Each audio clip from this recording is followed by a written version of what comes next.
Donc, pour la première heure, on est en conférence plus les aspects théoriques de la chose. Euh, Évidemment, la deuxième heure est beaucoup plus pratique. Donc, l'idée étant que je vous fais un petit topo de qui je suis, parce que, bon, il y a peut-être des gens qui ne me connaissent pas, malgré que j'ai vu les noms dans le fil d'actualité et je vois que je vous connais presque tous. Donc, de mon côté, j'ai 17 ans d'expérience en gestion et en relations publiques. Donc, ça fait quand même un 10-15 ans que je fais de la communication, principalement sur les médias sociaux que les gens me connaissent parce que je suis gestionnaire de communauté. Donc, tout ce qui est réseaux sociaux, je m'y connais bien. Un petit peu technomaniaque à mes heures, dans le sens où de plus en plus, je bidouille dans la donnée. Et c'est la raison pour laquelle aujourd'hui, j'ai décidé de vous offrir cette première conférence. C'est la première fois que j'aborde le sujet de la découvrabilité et des données, parce que je suis rendue là dans ma pratique professionnelle. Il faut comprendre que souvent, à la blague, je dis je parle aux robots. Donc, oui, je parle aux humains dans les réseaux sociaux, sur Facebook, sur Twitter, sur TikTok, Instagram. Je suis en contact avec les humains, on s'entend quand on fait des réseaux sociaux. Par contre, ma pratique a évolué parce que le web a évolué. J'ai dû apprendre à parler aux robots et pas seulement aux humains. Et c'est un peu le sujet de la conférence d'aujourd'hui. Donc, pour comprendre, c'est que si je vous dis en introduction, La conquête des belugas de l'auteur Maryse Goudreau est un événement théâtral qui a été présenté sur le bord de l'eau par le théâtre à tour de rôle. Bien, le robot de Google, entre autres, parce qu'il y en a plein d'autres robots, mais celui de Google, il ne comprend pas grand-chose.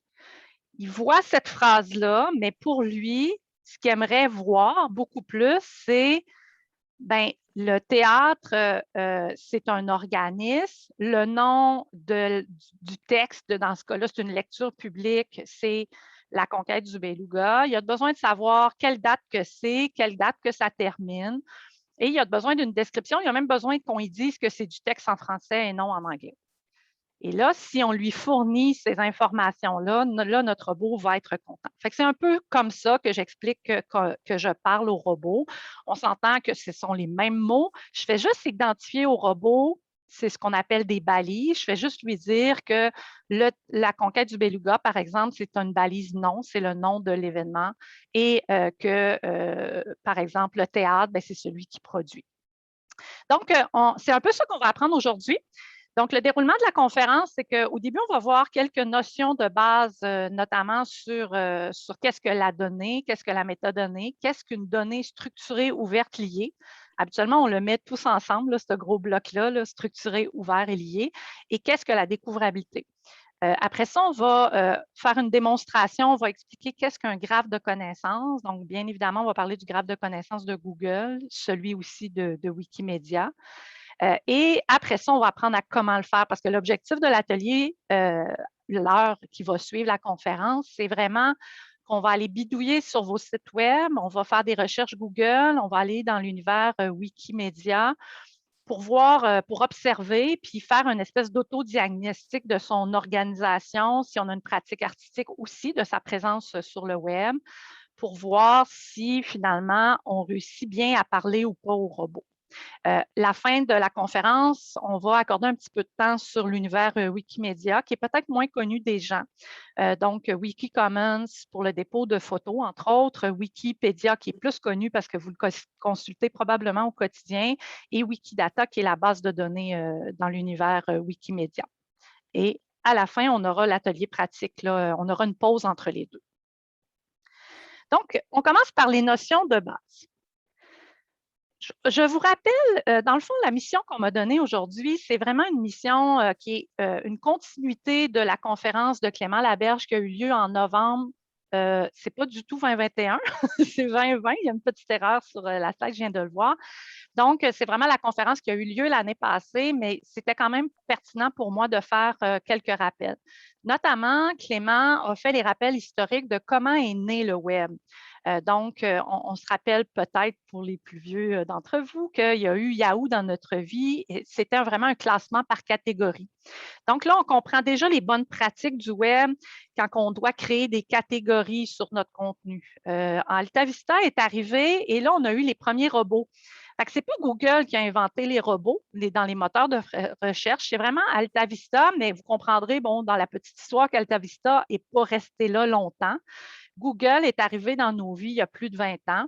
Et là, on a vraiment, tu sais, c'est pas une révolution, là, ça fait 20 ans qu'on n'arrête pas de dire que dans les bonnes pratiques du web, il faut mettre des liens. Lorsqu'on écrit un billet, il faut faire des hyperliens vers un site référent. Donc, si on est un théâtre, on peut mettre des liens vers un billet de blog de l'ATR, vers un billet du Conseil de la culture. Donc, cette idée-là de lien existe toujours et fait toujours partie des bonnes pratiques depuis 20 ans.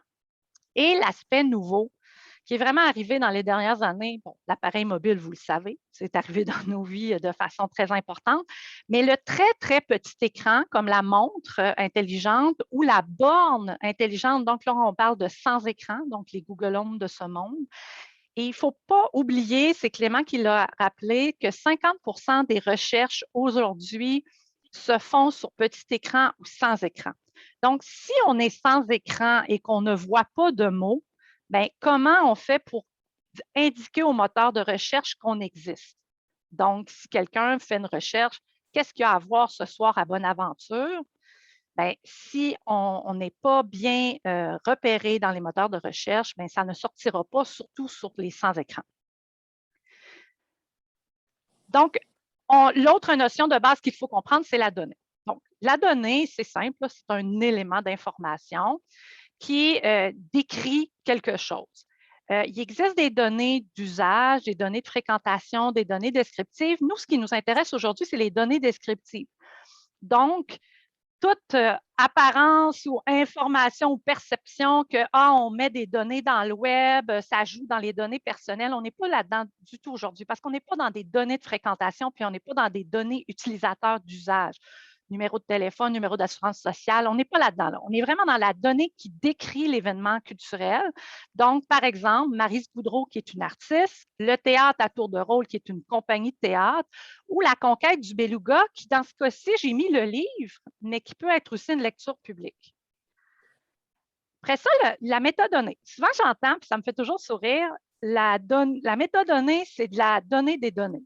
C'est un peu un raccourci, mais c'est aussi bon de le dire. L'idée étant que les métadonnées, c'est ce qui donne du sens à la donnée. Donc, c'est ce qu'on va organiser, qu'on va trier, qu'on va documenter pour donner du sens à cette donnée-là. L'exemple, puis là, on va dans la donnée structurée, on va structurer notre donnée pour y donner du sens. Bien, Maryse Goudreau, c'est une artiste, mais elle est aussi photographe, puis elle est aussi auteure. Comment on va dire au robot cette information-là?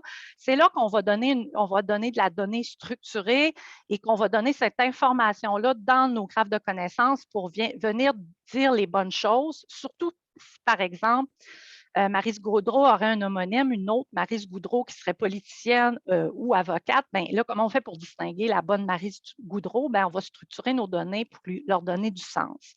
Le théâtre, la conquête du beluga, c'est un livre qui, dans ce cas-là, est publié aux éditions Escuminac. Mais les éditions Escuminac appartiennent aux rencontres de la photo. Fait que vous voyez, c'est tout structurer les données pour leur donner du sens pour que le robot puisse nous comprendre. Et le théâtre, qui produit et qui diffuse, mais qui a aussi fait une lecture publique. Donc, on distingue la lecture publique, la conquête du beluga, du livre. Et puis pourtant, il n'y a pas d'association entre les rencontres de la photo et le théâtre. C'est deux événements complètement distincts. L'association, c'est Maryse Goudreau, l'auteur. On a une image qui vient de Culture Laval. Je l'ai mis dans ma boîte à outils à la fin de la présentation pour un peu expliquer en image ce que je viens de dire. Donc, on a des données qui sont nos boîtes de conserve. S'ils sont déstructurés, donc c'est le pêle-mêle dans nos données, on ne sait pas trop quelles données et quoi, bien, là, si on regarde à droite, l'ordinateur, donc le moteur de recherche, notre robot, il ne comprendra pas cette donnée-là.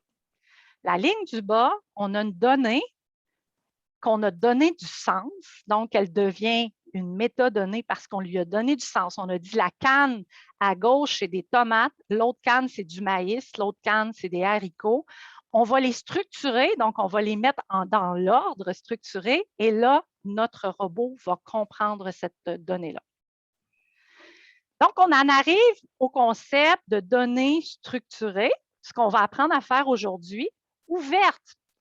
On ne l'apprendra pas aujourd'hui parce que pour que la donnée soit accessible des robots, il faut qu'elle soit ouverte. Donc, si vous la publiez sur votre site web ou dans une base de données comme Wikipédia ou Wikidata, elle est automatiquement ouverte. Ça, on peut quasiment dire que c'est un pléonasme. Et l'aspect lié, c'est une partie qui ne nous appartient pas, nous, comme agents de communication, agents de développement, artistes, organismes, parce que ça appartient à l'univers des experts. Et pour moi, un programmeur web n'est pas encore cet expert-là. Donc, je parle d'experts là, qui sont des gens qui ont étudié en gestion de l'information, comme José Plamondon, que je cite en référence, qui va donner une formation bientôt au Conseil de la culture. On pourra en parler plus tard, Noémie.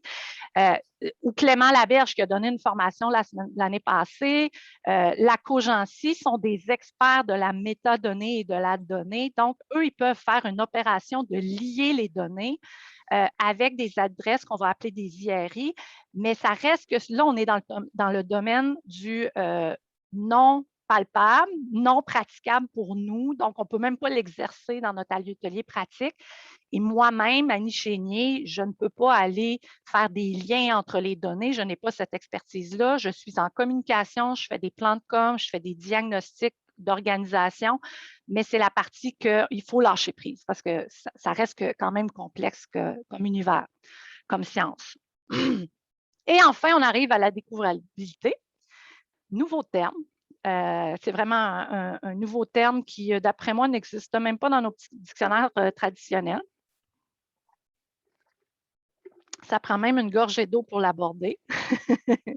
Donc, il y a deux concepts, dans le fond, deux mots-clés dans la définition de la découvrabilité des contenus culturels. C'est que, premièrement, il faut que ce contenu-là soit disponible en ligne. Le disponible en ligne fait référence à probablement tout ce que vous faites déjà. Donc, bravo, vous avez une partie de la définition de mettre ces contenus-là sur le web. Et c'est ce qui peut s'apparenter à ce qu'on connaissait déjà, vous et moi, lorsqu'on parle de référencement, par exemple. La deuxième partie de la définition, c'est d'être repérable. Donc, il y a une notion un peu comme dans le domaine agroalimentaire là, de traçabilité. Est-ce qu'on est capable de retracer, de retrouver la donnée qui est en lien avec ce contenu-là? Et est-ce qu'il est perceptible par les moteurs de recherche? Donc, c'est vraiment là, à ce niveau-là, que le travail reste à faire et qu'on va apprendre aujourd'hui comment faire pour que cette information-là soit repérable par les moteurs de recherche. Puis, la petite subtilité de la définition, c'est aussi pour une personne qui ne le trouve pas. Donc, si ce soir, je veux aller au théâtre à Bonaventure, je ne sais pas que le théâtre La Petite Marie existe. Je ne sais peut-être même pas s'il y a du théâtre à Bonaventure, mais moi, j'ai le goût d'aller voir du théâtre. Donc, les moteurs de recherche vont m'orienter vers une recherche que je ne sais même pas qui existe. Et c'est là où les algorithmes jouent toute son importance, puis que là, on parle de la découvrabilité. Voici le petit schéma, j'en parle dans mon dernier billet de blog, sur le schéma qui a complètement changé ma vie, changé ma pratique professionnelle et qui a fait qu'aujourd'hui, j'intègre la découvrabilité dans mes plans de communication traditionnels.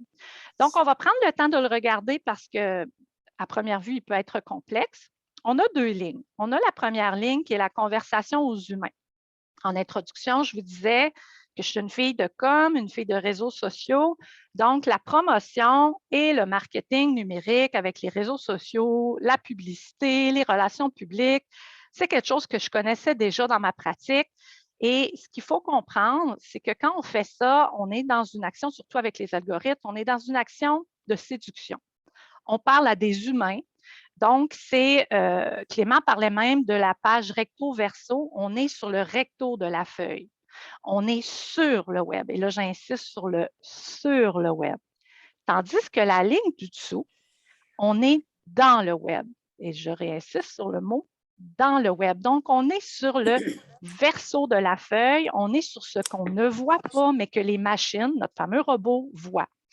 Donc, c'est là qu'on va parler de SEO, donc le référencement qu'on connaît dans nos bonnes pratiques, le référencement naturel. Puis c'est cette formation-là que José Plamondon va donner dans les prochains mois au Conseil de la culture et Conseil de la culture seulement, hein, je crois, Noémie, la formation de José Plamondon. Oui, puis c'est organisé par le service de formation Culture Gaspésie, puis ça va être donné en présentiel à Vaste-et-Vague. Oui, exactement. Donc, c'est le bon moment pour le plugger. Fait que peut-être que tu peux mettre le lien dans le clavardoir. Oui, tout à fait.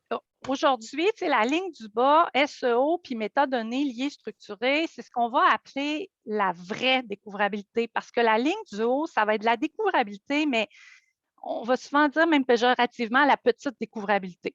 Fait que c'est du court terme, c'est de la séduction, on parle aux humains, on s'entend que c'est essentiel, il faut minimalement tous nos humains, donc tous les gens qui consomment de l'art, tous les gens qui vont au théâtre, tous les gens qui vont dans nos festivals, il faut quand même qu'ils voient l'information. On ne parlera pas juste aux robots. Sauf que le sujet de la formation d'aujourd'hui, c'est de vous amener à comprendre qu'il faut augmenter notre présence à long terme. Puis aujourd'hui, moi-même, je ne suis pas une spécialiste de SEO référencement. C'est pour ça que la formation que Noémie vient de mettre dans le clavardoir, elle est vraiment pertinente, d'autant plus que c'est une formation. Là, j'ai regardé tantôt l'horaire, c'est quand même pas seulement une conférence d'1 heure, fait que c'est vraiment très avancé. Puis José Plamondon, c'est l'expert que moi je suis pour tout comprendre sur la métadonnée, métastructurée. Fait que là, vous voyez que ces 4 piliers-là, ce sont les piliers qu'on doit utiliser pour améliorer nos plans de communication.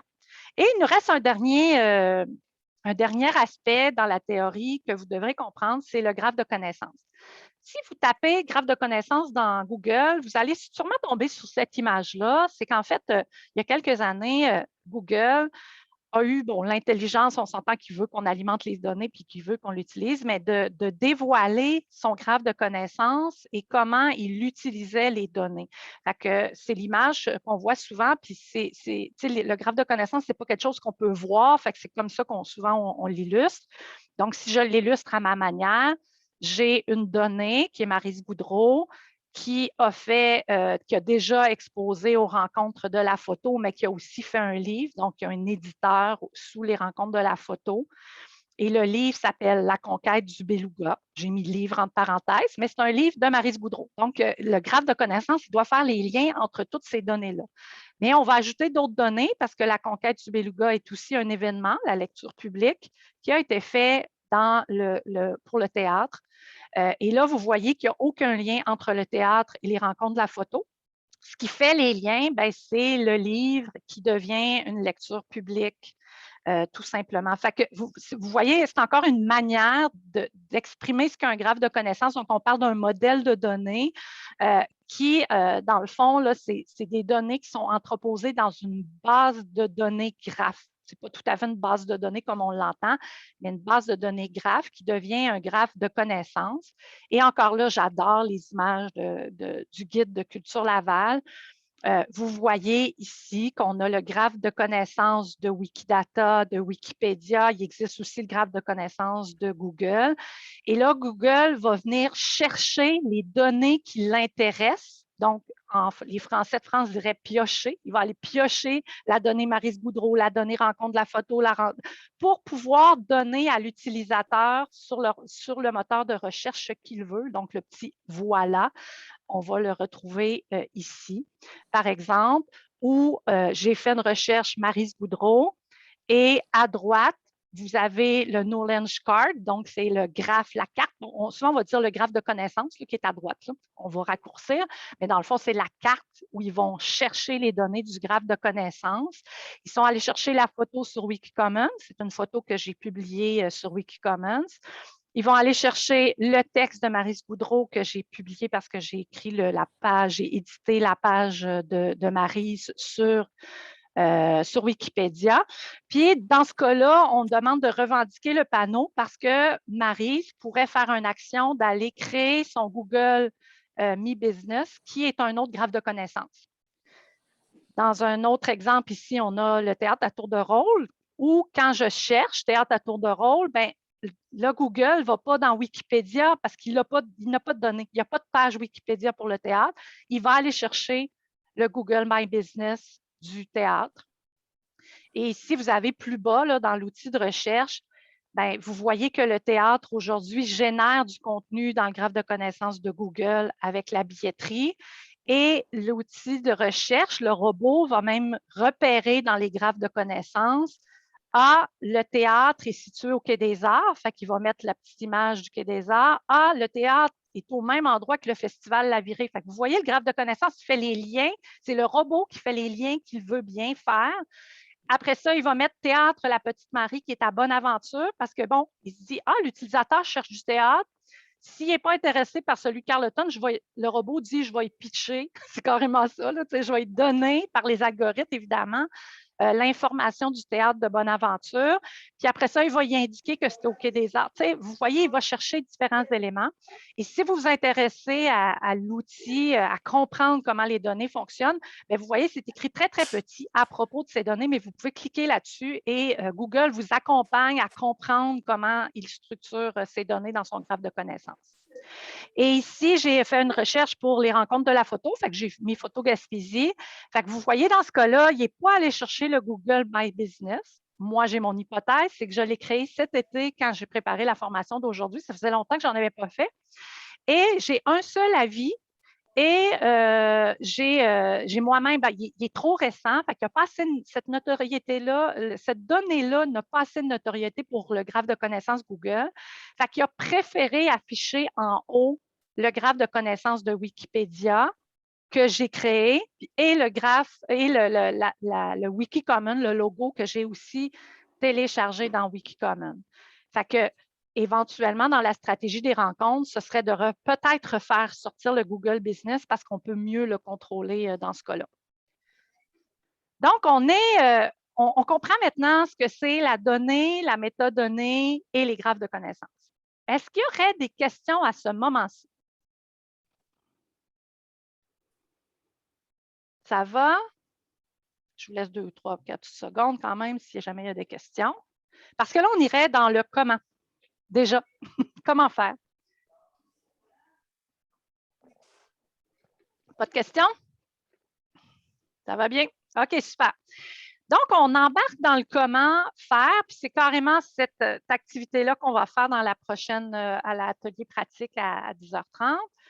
Donc, ce qu'il faut comprendre, c'est que, j'ai peut-être passé vite, là, il y a 3 étapes que je fais toujours dans mes trucs, puis que je vous propose de regarder. C'est premièrement votre plan de communication, si vous en avez un. Si vous n'en avez pas, ce n'est pas grave. Là. Il faut que vous l'ayez dans votre tête minimalement. C'est quoi votre vision, votre mission, à qui vous vous adressez. Et pourquoi je vous dis ça, c'est que je vais vous donner 3 exemples concrets et vous allez voir que je n'ai pas la même observation et les mêmes recommandations en fonction des exemples. Parce que Maryse Goudreau, l'artiste, a beaucoup de rayonnement, mais n'a pas les mêmes objectifs qu'un festival ou qu'un théâtre qui vend des billets. Donc, c'est normal ce qu'on va observer, on va être plus ou moins critique ou sévère par rapport à notre diagnostic. Et c'est ce qu'on va faire ensemble tantôt dans la prochaine heure. Donc, le plan de com, là, je vous ai mis en haut les post-it roses, c'est comment je faisais des plans de com dans les 10-15 dernières années et comment ma pratique professionnelle à moi, fille de com, fille de réseaux sociaux a évolué. Donc, la ligne du haut, bien, on a toujours un plan de com avec une vision, une mission. On fait l'analyse de son environnement. On a toujours des axes de com, des objectifs, des actions. Puis, on va toujours avoir des actions de promotion, de marketing, puis de SEO, du référencement, qui sont nos 3 premiers piliers. Fait que ça, c'est des vieilles pratiques qui existent toujours et qui sont toujours pertinentes. Maintenant, dans mes plans de com, je rajoute une opération diagnostic de découvrabilité, c'est l'exercice qu'on va faire pour en arriver avec des actions puis des recommandations sur les données structurées et liées. Donc, voici les 3 exemples que je vais vous partager. Le premier, c'est le théâtre. Donc, vous avez compris que c'est un client que j'ai eu et j'avais dans ce cas-là un mandat de stratégie numérique.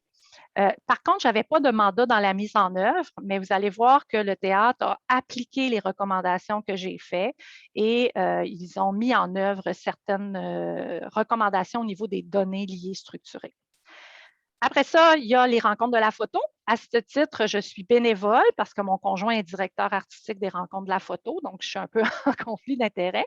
Et malgré mon conflit d'intérêts, j'ai créé la page Wikipédia, la page Wikidata, Et j'ai aussi créé le compte Google My Business cet été parce que j'avais juste besoin d'avoir quelques petites captures d'écran pour vous, là. Donc, j'ai accordé un petit peu de temps pour les rencontres de la photo. Et Maryse, j'ai vraiment agi comme citoyenne engagée parce que, bon, Clément Laberge, quand il a fait sa conférence à l'automne dernier, il m'a un petit peu piqué quand il a donné l'exemple de Maryse, qui avait peu de visibilité sur le web.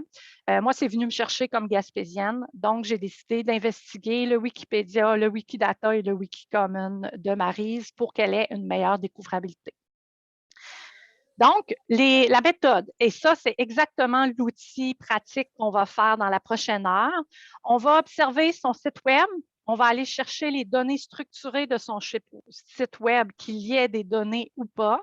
On va faire des observations sur le moteur de recherche et on va faire des observations dans l'univers Wikimedia. C'est vraiment ces 3 observations-là que je fais systématiquement dans mes mandats de diagnostic pour sortir des recommandations puis dire à l'organisme, tu devrais faire ceci, tu devrais faire cela.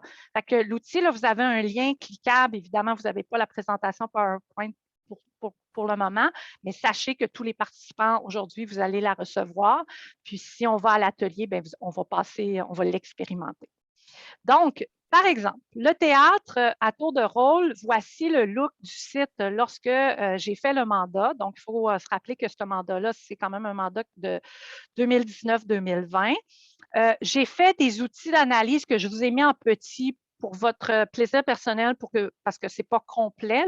Aujourd'hui, on voit l'aspect métadonnées structurées, mais sachez que je fais une analyse sur la mobilité. Je fais aussi une analyse générale avec un outil de la BDC que j'ai certaines critiques là, par rapport à cet outil-là. Fait que partez pas en peur sur la performance de l'outil. Sauf que l'outil principal, lui, il est très performant. Il est même exceptionnel. C'est lui qu'on va expérimenter tantôt en atelier. Donc, l'idée étant que lorsque j'ai fait l'analyse de ce site web-là, premièrement, le site était non sécurisé, donc pas de certificat SSL. Il y avait un mauvais plugin. Ma correctrice m'a dit qu'il fallait que je dise plugiciel. Donc, on utilise toujours dans le domaine le mot plugin. Il y avait un plugin pour le référencement, mais qui était inactif. Donc, j'ai dû former la ressource pour qu'elle puisse savoir comment l'utiliser. Et il y avait peu de balisage. Donc, vous vous rappelez mon exemple de Maryse avec la lecture publique de la conquête du Beluga, où concrètement, mon robot, il ne comprend rien. Voici un exemple. Bon, ce n'est pas l'exemple du théâtre parce que le site a été refait et les balises sont bien faits, mais c'est un exemple d'un autre théâtre, un autre de mes clients à Montréal. Puis là, vous voyez, là, ce que le robot voit, c'est une batch d'informations, un paragraphe, tout jackpack, tout ensemble. C'est une donnée non structurée. C'est ça, une donnée non structurée. Ou des fois, c'est vide, mais ça, c'est une donnée non structurée. Donc, ça, c'est une capture d'écran de 2019. Fait que vous voyez à gauche que les métadescriptions, les données structurées offrent pratiquement rien. On n'a qu'une phrase qui dit « Théâtre professionnel en Gaspésie produit chaque été une pièce inédite ». C'est comme ça n'aide pas beaucoup l'internaute à s'y retrouver et le robot s'y retrouve encore moins. Puis on avait déjà un Google local, un Google Business dans ce cas-là en 2019. Voici en 2020 à quoi ça ressemble une fois que les données sont structurées. Fait que là, vous voyez qu'au théâtre, on voit l'information de la billetterie, on voit nous joindre, on voit une pièce ou la conquête du Beluga qui sort en première page. Est-ce que j'avais une question? J'ai un micro ouvert. Ça va? Parfait. Toujours pour le théâtre, à cette époque-là, il n'y avait pas de page Wikipédia. Il n'y en a toujours pas. Ça serait un travail à faire. Et par contre, à cette époque-là, il n'y avait pas de Wikidata, donc de fiches Wikidata. Et dernièrement, quand j'ai fait la préparation, j'ai découvert qu'il y en avait une. Fait que vous voyez, ça a été créé par un utilisateur ou par un robot dans ce cas-là. Et voici, là, il y a beaucoup de texte, là, c'est pas l'important, c'est que vous compreniez plus comment je le fais. Donc, je suis partie à gauche, les 2 premières colonnes des 4 piliers de la découvrabilité que je n'ai pas inventé. C'est la Cogency qui a le crédit de ces 4 piliers-là. Moi, ce que j'en ai fait, parce que c'est un schéma qui est fait en licence de Remix, fait que moi, je l'ai remixé et j'ai ajouté une colonne qui sont les actions prévues déjà que le théâtre avait dans ses actions et j'ai ajouté la dernière colonne qui est vraiment les actions à planifier, à améliorer, les actions à prendre. Et vous avez un lien cliquable en bas. Je vous ai refait l'outil vierge avec des questions qui sera un outil pour plus avancer pour les gens qui ont déjà des plans de com, qui veulent approfondir puis se mettre une stratégie de découvrabilité dans leur plan de com. Vous avez le lien en Google Doc et vous voyez dans mes recommandations, je prends les 2 dernières lignes, là. Dans mes recommandations, j'avais l'utilisation du plugin SEO, d'améliorer le certificat parce que le site n'était pas sécurisé, d'aller vers une stratégie de Google AdWords, de penser à avoir un plugin plus adapté pour les événements, pour gérer et structurer les données et d'être présent sur Wikipédia et Wikidata. Et dans mon cas, ben là, mon robot danse, et je vous rappelle que c'est pour moi qui a le crédit. C'est Edith Jolicoeur qui a refait le site du théâtre et Edith a totalement, ben, il faut dire qu'Edith Jolicoeur est quand même aguerrie, là. Elle a totalement respecté les règles, tout le balisage des spectacles est super bien fait et maintenant, le théâtre à tour de rôle vraiment ressort dans les moteurs de recherche encore plus, comme je vous l'ai démontré. Le deuxième exemple, je vais y aller rapidement parce que ça, on va le faire. Le deuxième exemple, c'est les rencontres de la photo. C'est très petit, là, mais c'est exactement ce que vous allez voir à l'atelier pratique lorsque vous allez rentrer. À gauche, vous avez le test pour les résultats enrichis, puis à droite, vous avez le test de balisage. Personnellement, je vais souvent au test de balisage en premier parce que c'est ça que je veux savoir. Est-ce que les robots sont capables de lire mes données? Donc, le test de gauche va vous donner quelque chose comme ceci. Les résultats sont enrichis pour le site des rencontres de la photo. Et le test de balisage à droite va vous donner ceci. Je vais vous le grossir un peu. Et voici ce que c'est du balisage, comme je vous l'ai expliqué. Là, dans ce cas-là, je suis allée chercher la page d'une artiste qui s'appelle Chloé Beaulac.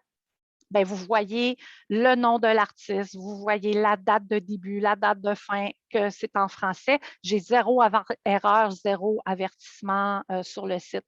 Je vous rappelle, je suis bénévole pour les rencontres de la photo. Je n'ai pas les codes d'accès du site. Je suis capable d'aller chercher cette information-là sans les codes d'accès. Fait qu'on pourra le faire tous ensemble. Je pourrais même aller faire vos sites à vous tantôt à l'atelier pratique. Et dans le cas des moteurs de recherche, on a Wikipédia puis le Google Business, comme je vous ai parlé tantôt. Et dans le cas de l'univers Wikimedia, j'ai créé à gauche la page Wikipédia et à droite la fiche Wikidata. Et notre dernier exemple, Maryse Boudreau, triste exemple de son site web. Là, vous voyez vraiment qu'il n'y a pas de résultats enrichis. C'est peut-être ce que vous allez obtenir dans vos sites web. Tantôt, on va le voir. Et à droite, vous voyez que le robot ne détecte rien. Il y a 0 contenu. Donc, c'est la raison pour laquelle Maryse Boudreau va sortir dans les moteurs de recherche parce que l'URL de son site, c'est maryseboudreau.com, qui est une bonne pratique. Il faut quand même, c'est quand même la base. Mais le robot ne répare pas de contenu. Il n'est pas capable de voir ce qu'il y a dans le site. Dans les moteurs de recherche, ben là, comme je vous ai dit, j'ai créé la page Wikipédia, Wikidata. Ici, j'ai des captures de avant-après parce que ça fait quand même plus d'1 an que j'ai fait ça. Donc, avant, on trouvait Maryse Boudreau en très petit et après, après mon intervention dans Wikidata, j'ai pu faire apparaître la photo dans le graphe de connaissances de Wikidata. Évidemment, une photo libre de droit que Maryse m'a donnée. On ne met pas de photos avec des droits d'auteur dans Wikicommons. Et j'ai pu ajuster des dates. Il y avait même une erreur aussi sur sa date de fête. Ça prend un délai avant que ça apparaisse dans le graphe de connaissances. Puis, mon autre gros bonheur, c'est de réaliser que je génère des données pour les robots, pour Google, Wikidata, Wikipédia, mais la collection du Musée national des beaux-arts, je l'ai appris en le faisant, a utilisé les données que moi j'ai mis et a utilisé son propre robot pour le mettre sur son site web. Donc, la collection du Musée national des beaux-arts génère l'information sur le web à partir des données des utilisateurs Wikipédia, Wikidata. Donc, la capture d'écran en haut, c'est la base de données du musée avant que j'intervienne. Donc, il n'y avait pas d'image, il n'y avait pas d'informations et il y avait des erreurs dans ces informations-là. Et la capture d'écran après, c'est lorsque je suis intervenue sur Wiki. Fait que là, vous voyez que j'avais comme une fierté de dire hey, je parle au robot, je suis même en train de modifier le site du Musée des beaux-arts de Québec. Annie, justement, en parlant Oui. des informations qui sont reprises, là, on a une question de la part de Catherine Côté dans le chat qui Oui. nous demande est-ce vrai qu'on doit avoir du contenu authentique sur nos différentes plateformes? Par exemple, pas de copier-coller de texte, mais des informations exprimées dans différents termes. Oui, effectivement. Donc, authentique, l'authenticité va aussi servir à la petite découvrabilité au niveau des réseaux sociaux puis l'empreinte qu'on laisse sur le web. Fait que moi, le mot authentique, oui. Même que je rajouterais des vraies informations. Tu sais, comme quand je vous disais que le Google Business des rencontres de la photo ne sort pas, c'est parce que je suis la seule utilisatrice qui a mis un avis. Fait que c'est pas crédible pour Google, fait qu'il n'est pas allé chercher l'info. Fait qu'il faut vraiment multiplier l'information, puis effectivement, pas de copier-coller. Google n'aime pas les doublons. Google aime la nouveauté, aime l'actualité, aime l'information récente, mais il aime l'information récente qui circule. C'est pour ça que les avis utilisateurs sont drôlement pertinents. Fait que, Catherine, tout à fait, ça fait partie des vieilles bonnes pratiques à faire. Et voici le résumé de l'observation. C'est là où ce que je dis qu'il faut être critique ou autocritique par rapport à notre plan de communication. Donc, c'est vraiment très grossier comme évaluation, mais le théâtre, il performe sur le site web après mes recommandations, évidemment, dans la dernière mouture du site web. Il va faire performer sur les moteurs de recherche parce que ça fait longtemps qu'il y a un Google Business. Puis, il y aurait l'univers Wikimedia qui aurait peut-être à investiguer, eux, de leur côté. Les rencontres de la photo, au niveau du site web, ça va bien. Au niveau des moteurs de recherche, j'ai dû les faire travailler. Là, ça n'allait pas si bien que ça. Même qu'à mon avis, il reste encore du travail avec le Google My Business. Puis, Wikipédia, là, je suis allée double. J'ai créé à la fois du Wikicom, même triple. Wikicommon, Wikipédia plus Wikidata. Et Maryse Goudreau, dans ce cas-là, vous voyez que c'est vraiment son site qu'il faut qu'elle investigue parce que les deux autres parties, elle pourrait aller chercher un Google My Business, mais elle n'a pas d'atelier de place d'affaires. Elle ne fait pas de la vente directe. Peut-être que c'est de la mauvaise énergie. Vous voyez, dans un cas, je vais le recommander, mais dans un autre cas, je ne le recommanderai pas en fonction de votre mission. Puis c'est ça qui va être sympathique de jaser en atelier. Parce que c'est en fonction de votre mission, puis de votre cible, puis de vos ressources humaines aussi. Si vous êtes une agente de com à temps plein versus une personne qui a, mettons, une pratique artistique puis qui se fait ses coms elle-même, je ne ferai pas la même recommandation. J'avais une main levée, Marie. Oui, quand tu dis que Maryse devrait investir sur son site Internet, tu parles, mettons, à l'intérieur de son site web, d'aller remplir des données, d'aller mettre plus de texte, parce que je regarde un peu son site web, puis c'est vraiment un site d'artiste là, qui est beau, tout ça, mais il y a beaucoup d'images. C'est ça. Exactement. Donc, là, c'est sûr qu'on n'a pas fait une analyse poussée du site. Le site à Maryse est parfait pour les humains. Il est beau. Puis, on s'entend qu'on l'aime d'amour, Maryse Goudreau. Fait que on aime son site quand on a une pratique artistique. Puis toi, Marie, tu t'intéresses aux arts comme moi. Fait que tu vas sur le site s'adresse à nous. Sauf que si on fait une recherche sur Google, le robot ne voit rien. Fait que il y a quelques actions bonnes pratiques. Catherine le dit, là, mettre du texte, du contenu autour des photos, renommer les photos. Parce que si notre photo, elle s'appelle Maryse Goudreau 1, ça aide un peu au référencement, mais peut-être qu'elle a une photo, La conquête du beluga, elle a peut-être les noms de vos expositions. Ça, c'est une autre bonne pratique. Puis après ça, c'est attaquer les balises schéma, schema, qu'on va dire, puis c'est ça qu'on va voir à l'atelier pratique. S'il n'y a pas de balisage sur son site, et là, ce que je ne sais pas, parce que là, on fait des tests balise schéma, mais on ne sait pas, en fait, on pourrait le découvrir avec d'autres outils. Mais est-ce que Maryse est en WordPress, en Joomla, en Wix? Son site est fait avec quoi? Puis c'est sûr que là, après ça, c'est là qu'on fait le questionnement. Est-ce qu'on refait la refonte du site ou pas? Puis c'est la raison pour laquelle je donne cette conférence-là, parce que je suis un peu découragée des fois de voir des organisations qui refont le site. Le site est tout neuf, puis il y a 0 balisage. Fait que il faut que vous soyez capable de parler à vos programmeurs web. Encore la semaine passée, j'ai envoyé à un programmeur web d'un autre théâtre à Montréal.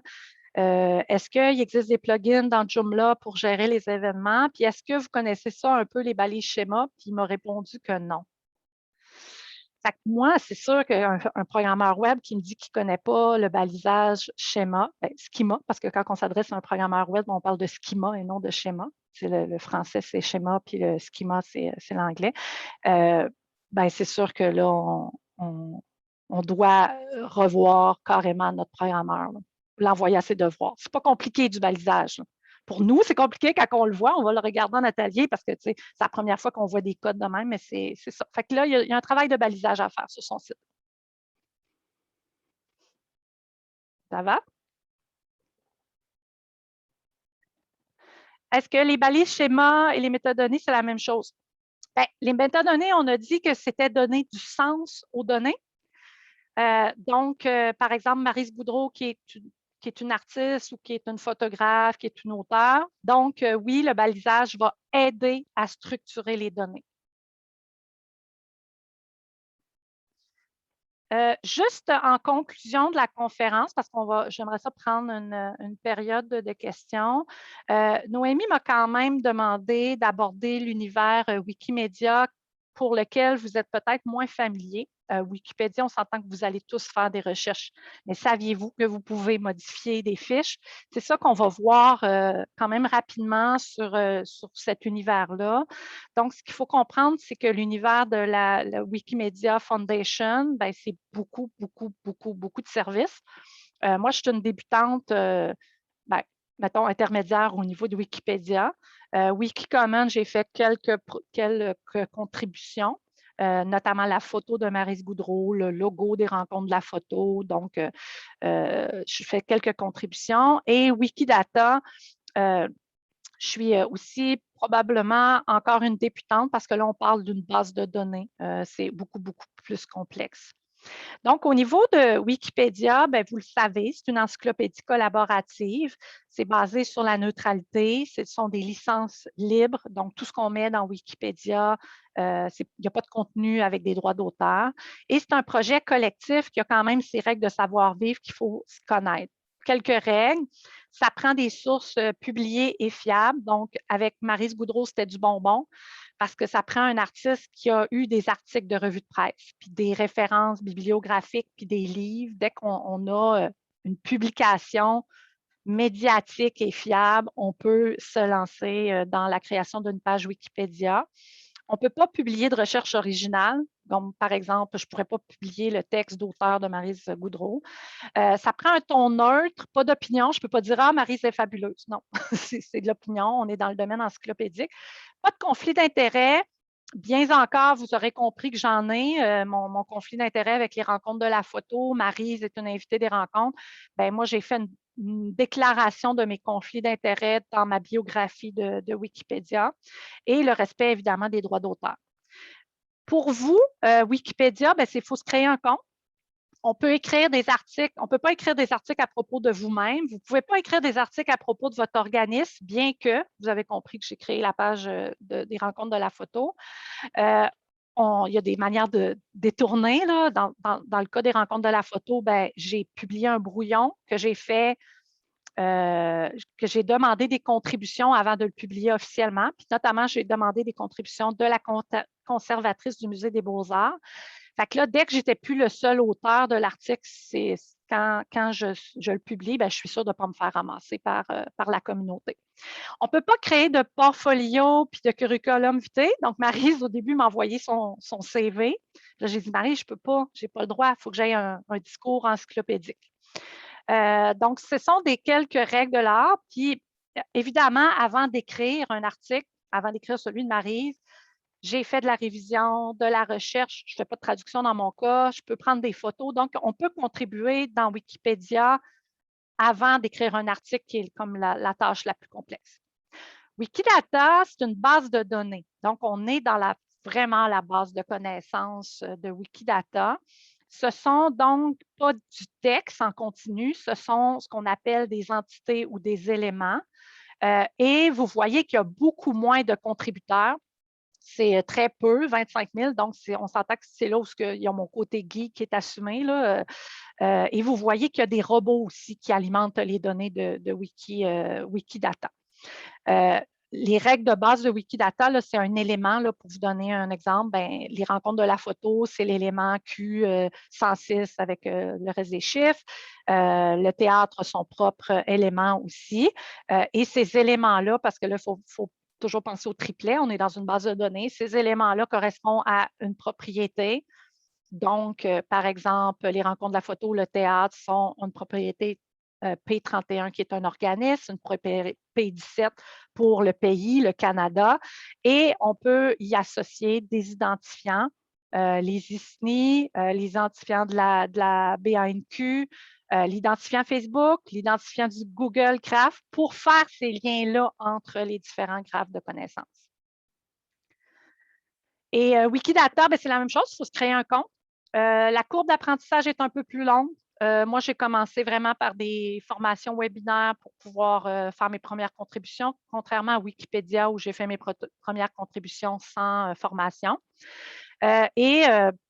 C'est important, surtout si vous faites partie de réseaux, de grands réseaux, comprendre que l'intervention de Wikidata ne nécessite pas autant de neutralité. Donc, on peut importer des lots de données ou dans le cas de la BANQ, utiliser les données ouvertes pour alimenter son site. Fait que ça, c'est important à comprendre lorsqu'on est dans des grands réseaux. Wikicommons, c'est une médiathèque. Fait que c'est là que j'ai déposé la photo de Maryse, libre de droit, et le logo des rencontres, également libre de droit, parce que parfois, il peut y avoir des droits d'auteur sur vos logos. Et à la fin, c'est la boîte à outils. Je ne vous la présenterai pas parce que je souhaite avoir des questions, des échanges et tout ça avant la pause. Mais sachez que dans la boîte à outils, j'ai mis mes guides préférés que vous avez déjà vus parce que j'avais mis les références, là, soit le guide de Culture Laval, soit le guide du ministère, soit un guide avancé de Google qui nous explique tout comment structurer nos données et mes deux outils qu'on va revoir à l'atelier pratique. En fait, le premier outil qui est l'outil d'observation, on va vraiment faire l'exercice avec vos sites web puis vos organisations pendant l'atelier pratique. Puis pour les plus avancés, c'est l'exemple que je vous ai montré pour le théâtre. Fait que donc, on arrête ça et je prendrai peut-être 5 minutes, peut-être 10 minutes de questions, s'il y en a, ou commentaires. Je peux peut-être lancer le bal avec ma propre question. Tout à l'heure, tu nous parlais, c'était super intéressant quand on regardait la recherche Google pour les rencontres. Puis là, on parlait de le fait que Google a choisi la fiche Wikipédia plutôt que la fiche Google Mon Entreprise. Puis tu disais, c'est parce que Google ne voyait pas encore la fiche Google Mon Entreprise comme assez complète ou assez crédible. Mais je ne sais pas si tu pourrais élaborer un petit peu plus sur ce que Google voit comme une donnée qui est crédible ou pertinente. Premièrement, juste avant d'élaborer sur la donnée crédible, je pourrais dire, Noémie, fais la recherche de ton côté, peut-être que tu n'auras pas le même résultat. Fait que déjà là, le fait que moi, j'ai créé le Google, Google, il sait que je suis Annie Chénier puis qu'en plus, je suis administrateur du compte Google. Ça peut amener aussi ce biais-là. Dépendamment aussi de comment tu vas faire la recherche. Moi, j'ai fait pour cette expérimentation-là photo Gaspésie. Mais si je suis un utilisateur puis je mets, je ne sais pas que ça s'appelle les rencontres de la photo, je vais mettre exposition photo Gaspésie. Qu'est-ce qui va sortir? Probablement que quand on va le faire en atelier pratique tantôt, vous allez tous avoir des résultats différents. Fait que si votre le Google Business que j'ai créé sort en premier, je vais être contente de l'apprendre. Mais c'est ça. Fait que là, par rapport à ta question, Google, c'est sûr qu'on ne connaît pas. Google nous a avoué comment il utilisait son graphe de connaissances. Il nous donne la boîte à outils pour structurer nos données, comme l'outil de balise schéma qu'on va faire tantôt, qui est un outil de Google, mais il ne nous dit pas l'algorithme qu'il utilise, puis il ne nous le dira jamais, parce que c'est sa marque concurrentielle par rapport aux autres moteurs de recherche. Fait que c'est pour ça que c'est basé sur mon observation et les échanges avec d'autres experts. Donc, il est allé chercher la donnée qui a été le plus consultée par les internautes et la donnée qu'il considère à une plus grande valeur. Quand j'ai créé la page Wikipédia, comme je vous disais, j'ai amené des contributeurs Wikipédia à contribuer à ma fiche avant de la publier. Par exemple, le Musée national des beaux-arts, qui a une grande créativité sur le web.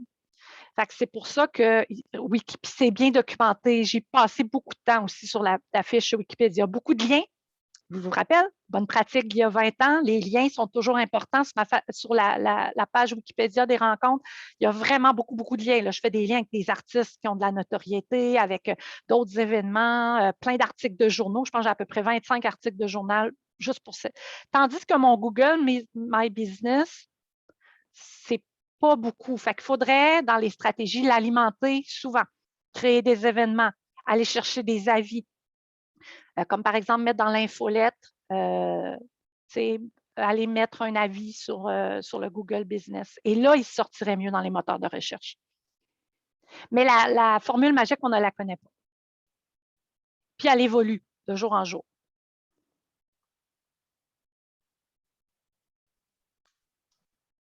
J'aurais une question, Annie, si Oui. c'est complété pour Noémie. Mm-hmm. Parfait. Mais je ferai un petit peu du pouce sur ce que Catherine avait mentionné tantôt dans le chat, avec le fameux copier-coller. Pour Culture Gaspésie, comme tu le sais, on est là pour faire la promotion, dans le fond, de nos membres, les événements et tout ça. Donc, je reçois énormément de communiqués de presse. Notre mission, en tout cas, ma mission, c'est du moins de diffuser cette information-là. Et ça passe par mettre les communiqués, les informations sur notre site Internet. Pour l'instant, on copie-colle, j'ajoute des photos et tout ça. Je sais que ce n'est pas la bonne façon de faire, mais là, je suis un peu prise entre l'arbre et l'écosse parce que notre but, c'est de diffuser l'information. Je ne peux pas réécrire évidemment tous les communiqués ou mettre ça parce que je passerai juste mes journées là-dessus et je ne travaillerai pas sur mon nom de mandat. Donc, qu'est-ce que tu me suggères? Est-ce que c'est à ce moment-là d'écrire juste un court paragraphe, mettre un hyperlien vers le site Internet? Parce que des fois, je reçois même des communiqués de presse.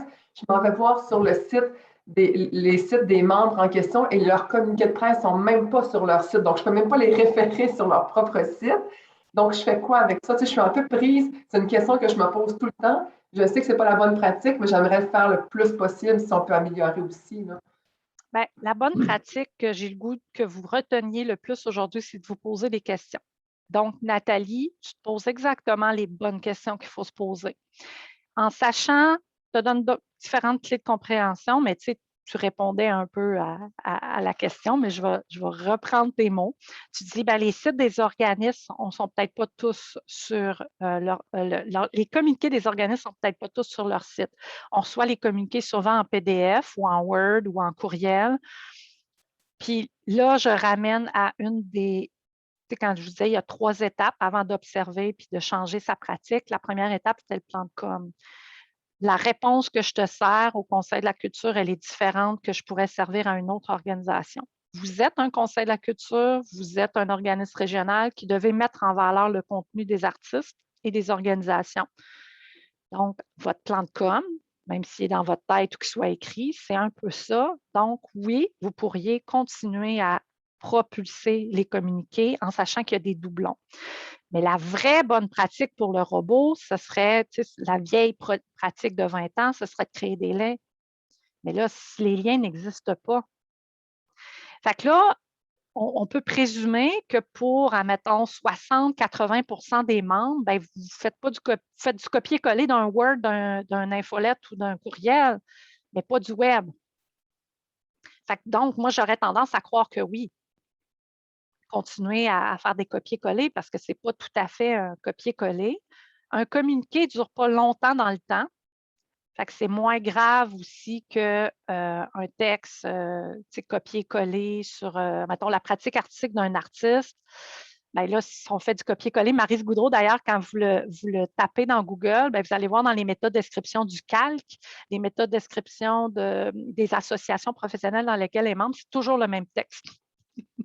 Fait qu'il y aurait peut-être à travailler ça, mais Mais votre mission comme Conseil de la culture, c'est ça qu'il faut aussi doser. C'est là où ce que les réponses ne peuvent pas être précises et exactes pour tout le monde.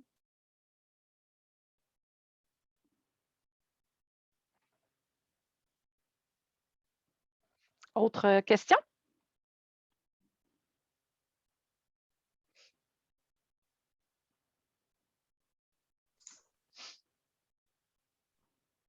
Non? Pas d'autres questions?